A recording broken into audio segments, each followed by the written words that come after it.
I rise in response to a scurrilous accusation. I've been accused of wanting to allow terrorists to have weapons to attack America. To be attacked of such a belief when I'm here to discuss and debate the constitutionality of the Patriot Act is offensive. I find it personally insulting. And I think it demeans the body. It demeans the Senate body and the people that we can't have an intelligent debate over the constitutionality of this.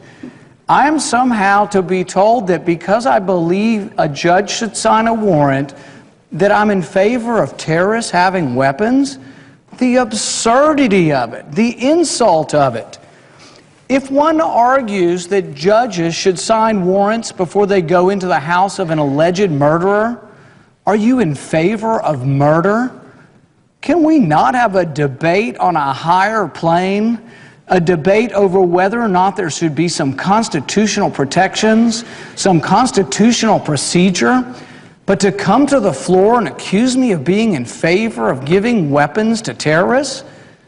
The question is can our Constitution withstand? Is our Constitution strong enough that we could actually capture terrorism, capture terrorists, and protect our liberties at the same time? Should we have some rules that say before they come into your house, before they go into your banking records, that a judge should be asked for permission, that should be judicial review? Do we want a lawless land? Do we want a land that is so much without restraint, a government without restraint, that at any point in time they can come into your house? We were very worried about that. That's why our country was founded on principles such as the Fourth Amendment to protect us from an overzealous government. But to transform an argument where good people might disagree into an accusation that I would let terrorists have weapons, no. I believe that we would stop terrorism, but do it in a constitutional fashion where you would have a warrant issued by a judge. Some people say we don't have enough time to do that. At 3 in the morning, judges are routinely called when someone is accused of rape, when someone is accused of murder. When there is an alleged crime, we get warrants, and it works, and it's worked for 225 years until we decided to throw out the Constitution. We threw out the Constitution with the Patriot Act because we changed the Constitution, not by 2/3 in this body voting for it, and not by 3/4 of the state, but by a scared 51% who threw out their liberties. They said, make me safe. I want to be safe. I'm afraid, make me safe. But they gave up their liberties. I think it was a mistake, and I think we should have an intelligent and rational discussion over this, but I don't think it furthers the debate to accuse someone who has constitutional concerns about the way we are doing things, to accuse them of being in favor of putting weapons into the hands of terrorists. I object strongly to this. The leader has said that they will compromise. They said 1 week of debate in February and open amendments. They would be open to amendments, even amendments they disagreed with. Do whatever people feel is appropriate on this bill.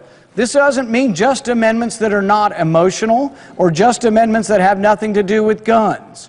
They are petrified to vote on issues of guns because they know that a lot of people in America favor the Second Amendment, own guns, and want to protect it in the right to own guns and the right to have those records not sifted through by the government. We don't want a government that eventually will allow for direction of the police towards those who own guns.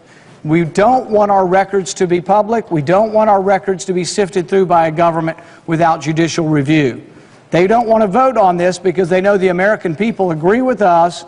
And if you polled this question, you'd find 80 to 90% of Americans don't want their banking records, don't want their gun records to be sifted through by a government without a judge ever giving any approval of this. This is a constitutional question, and I would ask the leader to stand by his agreement to an open amendment process. And so at this time, I will ask unanimous consent that my amendments number 363, 365, and 368 be in order, and within 1 hour of debate on each be followed by a roll call vote. And I ask unanimous consent that this occur at this time. Madam President, reserving the right to object, and of course As the senator knows, I've given a statement here on the floor that one amendment, which I understand is in his consent, makes this whole arrangement impossible. I therefore object. Objection is heard.